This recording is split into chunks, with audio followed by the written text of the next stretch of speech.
মধ্যে 7টা বাজতে যাচ্ছিল। আর প্রতিদিন সন্ধ্যার মতো আজকেও চারদিকে ঘন্টার শব্দ হচ্ছে। এই ঘন্টার শব্দ হওয়ার সাথে সাথে গ্রামের লোকেরা তাদের বাড়িতে চলে যায়। আর ঠিক 7টা বাজার কিছুক্ষণ আগে গ্রামের পুলিশ সবাইকে সতর্ক করেছিল, 7টা বাজতে চলেছে, 7টা বাজতে চলেছে, সবাই যার যার বাড়ির দিকে যাওয়া শুরু করুন। আরে ঘন্টার শব্দ হচ্ছে, তার মানে কিছুক্ষণের মধ্যেই 7টা বেজে যাবে, আর আমাকে 7টা বাজার আগেই বাড়িতে যেতে হবে। বন্ধুদের সাথে খেলা করতে করতে কখন যে এত রাত হয়ে গেল বুঝতেই পারিনি। 7টা বাজলেই ওরা চলে আসবে। ওরা যদি আমাকে দেখে ফেলে তাহলে ওরা আমার মাকেও মেরে ফেলেছে। তারপর এই ছেলেটি 7টা বাজার আগেই তার বাড়ির ভিতরে চলে যায়, কারণ তারা বাড়ির ভিতরে আসতে পারে না। তনয়, তুমি এতক্ষণ কোথায় ছিলে? তুমি জানো না 7টা বাজলে ওরা চলে আসে? বাবা, আমি বন্ধুদের সাথে খেলা করছিলাম, তাই এত দেরি হয়ে গেছে। ঠিক আছে, তবে 7টা বাজার আগেই বাড়ির দরজা জানালা সবকিছু বন্ধ করে দাও। হ্যাঁ, আমি সবকিছু বন্ধ করে দিচ্ছি, কিন্তু ওরা কি জানালা দিয়েও ভিতরে আসতে পারে?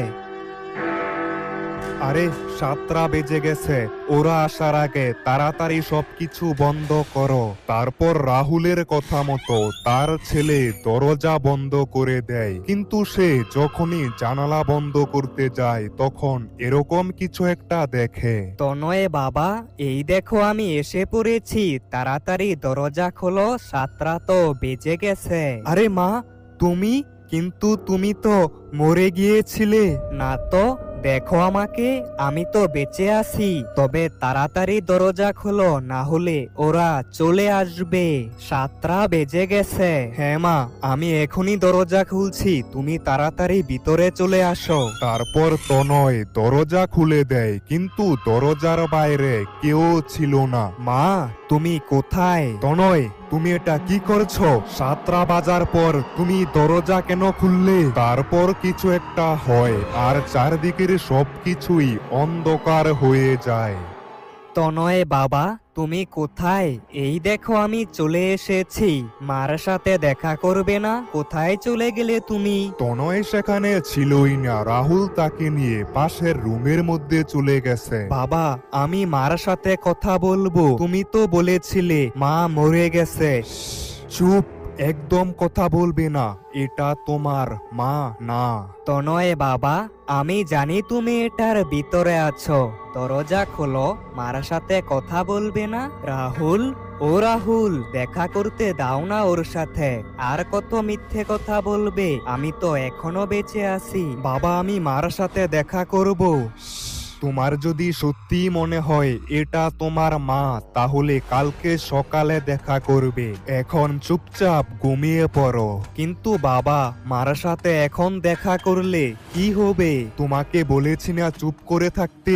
একদম কথা বলবে না, চুপ করে ঘুমিয়ে পড়ো। আরে রাহুল, দেখা করতে দাও না ওর সাথে, তুমি শুনতে পাচ্ছ আমি কি বলছি? ও রাহুল।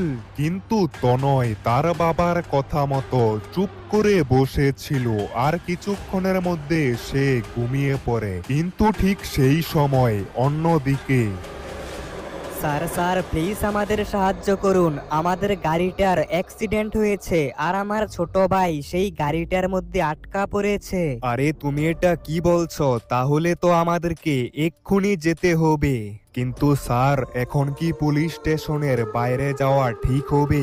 আরে তুমি কি বুঝতে পারছো না, কতগুলো লোক বিপদে পড়েছে, আমাদেরকে যেতে হবে, তাদেরকে সাহায্য করতে হবে। তুমি কোনো চিন্তা করো না, আমরা তোমাদের সাহায্য করব। হ্যাঁ স্যার, তাড়াতাড়ি বাইরে আসুন, আমাদেরকে বাঁচান। তাড়াতাড়ি চলো, কিন্তু তোমাদের গাড়িটা কোথায় অ্যাক্সিডেন্ট হয়েছে? স্যার, এখন কয়টা বাজে মনে আছে তো?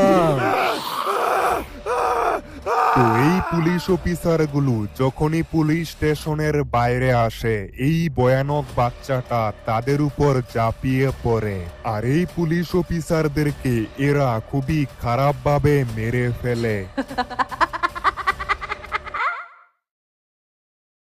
কিছুক্ষণের মধ্যেই সকাল হয়ে যায়। তারপর রাহুল আর তার ছেলে তনয় ঘর থেকে বাইরে বের হয়, কিন্তু সেই সময় সেখানে কেউ ছিল না। বাবা, তুমি তো বলেছিলে সকালবেলা মার সাথে দেখা করতে পারবো, কিন্তু মা এখন কোথায় চলে গেছে?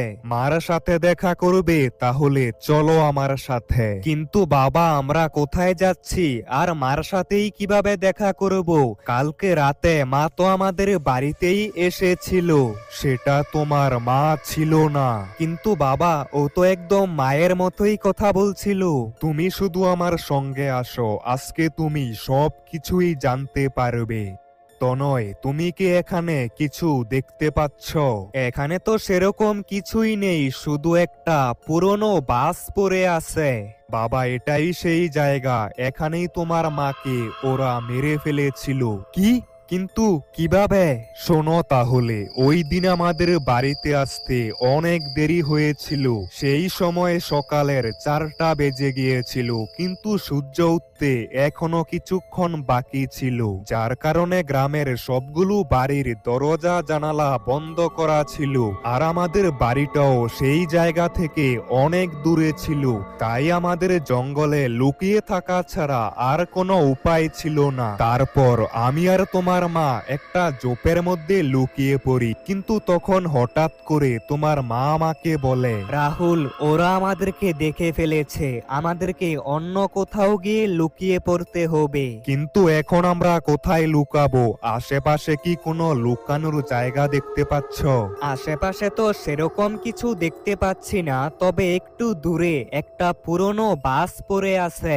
আমরা সেই বাসটার মধ্যে গিয়ে লুকাতে পারি, সেখানে তারা আমাদেরকে দেখতে পাবে না। হ্যাঁ, চলো তাহলে সেখানেই যাই। তারপর আমি তো সেই বাসের মধ্যে উঠে পড়ি, কিন্তু তোমার মা কারুর সঙ্গে কথা বলছিল।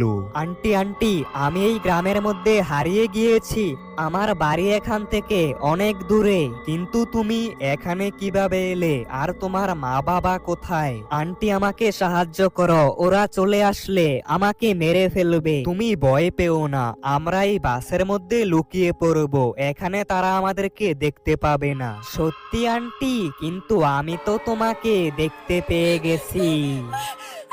আমি তোমার মাকে বাঁচানোর জন্য অনেক চেষ্টা করেছিলাম, কিন্তু সেই সময় অনেক দেরি হয়ে গিয়েছিল। বাসের দরজাটা লক হয়ে গিয়েছিল, আর তুমি তো জানো আমি চোখে দেখতে পাইনি। আমি অনেক চেষ্টা করেও বাসের দরজাটা খুলতে পারিনি, আর ততক্ষণে ওরা বাসের দরজার সামনে চলে এসেছিল। হ্যালো আঙ্কেল, বাইরে আসুন না, আমাদের সাথে খেলা করুন আঙ্কেল। ওরা সারা রাত সেখানেই দাঁড়িয়েছিল, কিন্তু সকাল হওয়ার সাথে সাথে তারা ওই জায়গা থেকে চলে যায়। তবে তোমার মাকে আর কোথাও খুঁজে পাইনি। কিছুক্ষণ পর রাহুল বাড়িতে চলে যায়, কিন্তু তার ছেলে তনয় গ্রামের মধ্যেই ঘোরাঘুরি করতে থাকে, কারণ দিনের বেলা কোনো বিপদ নেই। কালকে রাতে আমি যাকে দেখেছিলাম সেটা আমার মা ছিল না। একবার দিদির দোকান থেকে ঘুরে আসি। 7টা বাজতে চলেছে, 7টা বাজতে চলেছে, তাড়াতাড়ি সবাই যার যার বাড়িতে চলে যান, আর দরজা জানালা সবকিছু বন্ধ করুন। 7টা বাজতে চলেছে, 7টা বাজতে চলেছে। আরে ঘন্টা পড়ছে, চল চল সবাই বাড়িতে যা, এখন দোকান বন্ধ করা হবে। আরে দিদি, তুইও না এই সবে বিশ্বাস করিস? তাহলে ওই দিন রাহুলের স্ত্রীকে তো ওরা মেরে ফেলেছিল, কিন্তু রাহুলকে কেন মারতে পারেনি? দেখ আকাশ, তোর সাথে এই বিষয়ে কথা বলার সময় আমার কাছে নেই। আমি এখন দোকান বন্ধ করব, তোর জন্য এটাই ভালো হবে। 7টা বাজার আগে বাড়িতে চলে যা, রাস্তার মধ্যে ওই শয়তানরা চলে আসলে তখন কিন্তু আমি আর দোকান খুলবো না। হ্যাঁ হ্যাঁ, যাচ্ছি। তোকে তো জ্ঞান দিতে হবে। হবে না, তুই দোকান বন্ধ কর। কি রে, তুই কি শুনতে পাসনি? দোকান বন্ধ করব, তাড়াতাড়ি বাড়িতে যা। হ্যাঁ দিদি, আমি এখনই বাড়িতে চলে যাচ্ছি, তুমি দোকান বন্ধ করে দাও, আমি বাড়িতে যাচ্ছি। তারপর তনয় দিদির দোকান থেকে বের হয়ে যায়, কিন্তু তার মনে একটা প্রশ্ন ছিল। আরে আকাশ ভাইয়া তো ঠিকই বলেছে, ওই দিন ওরা আমার মাকে তো মেরে ফেলেছে, কিন্তু আমার বাবার কিছু করতে পারেনি কেন? আমাকে এই বিষয়টা জানতে হবে, আকাশ ভাইয়ার সাথে এই ব্যাপারে কথা বলতে হবে। আরে আকাশ ভাইয়া, ও আকাশ ভাইয়া, একটু দাঁড়াও, তোমার সাথে কিছু কথা আছে। তোর আবার কি হলো? 7টা বাজার আগে, তাড়াতাড়ি বল, কি বলবি? না মানে, ওই যে তুমি দিদির দোকানে বললে না ওই দিন ওরা আমার মাকে তো মেরে ফেলেছিল, কিন্তু আমার বাবাকে মারতে পারেনি, সেই দিন কি হয়েছিল? শোন তাহলে সেই দিন কি হয়েছিল। সেই দিন রাতের বেলা সবকিছুই আমার চোখের সামনেই হয়েছে। ওই শয়তানগুলো তোর মাকে খুবই খারাপভাবে মেরে ফেলেছিল, আর তোর বাবা ছিল বাসের ভিতরে, কিন্তু ওই শয়তানগুলো কোনো একটা কারণে বাসের ভিতরে যেতে পারছিল না। আকাশ ওই দিনের সব ঘটনা তনয়কে খুলে বলছিল, কিন্তু সেই সময় 7টা বেজে যায়, আর 7টা বেজে গেলেই ওরা চলে আসে। আরে আরে, 7টা বেজে গেছে, এখন আমার বাড়িতে চল। না না আকাশ ভাইয়া, আমি আমার বাড়িতে চলে যাব, তুমি কোনো চিন্তা করো না। আরে পাগল নাকি তুই? রাস্তার মধ্যে ওরা তোকে ছিঁড়ে ছিঁড়ে খাবে। 7টা বাজার সাথে সাথেই তারা দুইজনে আকাশের বাড়িতে চলে আসে। আকাশ ভাইয়া, এখন বলো সেই দিন রাতে কি হয়েছিল? তোর তো দেখছি এই ব্যাপারে খুবই জানার ইচ্ছা, শোন তাহলে সেই দিন কি হয়েছিল। হ্যাঁ আকাশ ভাইয়া, ওরা বাসের ভিতরে কেন যেতে পারছিল না? সকালের সূর্য ওঠার আগ পর্যন্ত ওরা বাসের সামনেই দাঁড়িয়েছিল, কিন্তু কোনো একটা কারণে ওরা সেই বাসের ভিতরে যেতে আকাশ, পারছিল ও না। আকাশ। আরে এই আওয়াজটা তো একদমই আমার মায়ের মতো। আরে এটা তোর মায়ের গলা না রে, তোর মা এসেছে আমাদের বাড়িতে। আকাশ, দরজা খোল, তোর সাথে অনেক কথা রয়েছে। আরে আজকে হঠাৎ করে তুই আমার বাড়িতে কেন এলি? আমি তো প্রতিদিনই তোর বাড়িতে আসি, কিন্তু তুই তো দরজা বন্ধ করে রাখিস। এখন দরজা খোল, আজকে অনেক কথা বলবো। হ্যাঁ, তুই একটু দাঁড়া, আমি এখনই দরজা খুলে দিচ্ছি। আরে আকাশ ভাইয়া, এটা আমার মা না, ভুল করেও দরজা খুলো না। আরে তুই শুধু দেখতে থাক এখন কি হয়। কিরে, কি হলো? দরজা তো খুলে দিয়েছি, ভিতরে চলে আয়। আরে এটা কি হচ্ছে? মা তো ভিতরে আসতে পারছে না। আরে আকাশ, তুইও না, তুই নিজেই তো বাইরে চলে আসতে পারিস, বাইরে চলে আয়। কিন্তু কোনো একটা কারণে এই আত্মাগুলো ভিতরে যেতে পারছিল না। আরে 7টা বেজে গেছে, এখনো তো তনয় বাড়িতে আসেনি, রাস্তার মধ্যে আবার কোনো বিপদ হয়নি তো? তাড়াতাড়ি গ্রামের সবাইকে ফোন করতে হবে। হ্যালো আকাশ, আমার ছেলেকে কোথাও কি দেখতে পেয়েছো? এই তো তোর বাবার ফোন চলে এসেছে। আরে রাহুল, তুমি কোনো চিন্তা করো না, তোমার ছেলে আমার কাছে একদম নিরাপদে আছে। আরে আকাশ ভাইয়া, এরা বাড়ির ভিতরে আসতে পারছে না কেন? আরে তনয়, মার সাথে দেখা করবে না? বাইরে আসো, মার সাথে কথা বলো। এরা যতই চেষ্টা করুক আমার বাড়ির ভিতরে আসতে পারবে না, কারণ আমার বাড়িতে এখন মোমবাতি জ্বলছে। সেই দিন রাতে এই শয়তানগুলো তোর মাকে তো মেরে ফেলেছিল, কিন্তু তোর বাপকে মারতে পারেনি কেন? এটা দেখার জন্য পরদিন সকালবেলা আমি বাসের ভিতরে গিয়ে দেখতে পাই কতগুলো মোমবাতি জ্বলছিল। এই মোমবাতির আগুনের কারণেই ওরা সেই দিন বাসের ভিতরে আর আজকে আমার বাড়িতে আসতে পারবে না। আর হ্যাঁ বন্ধুরা,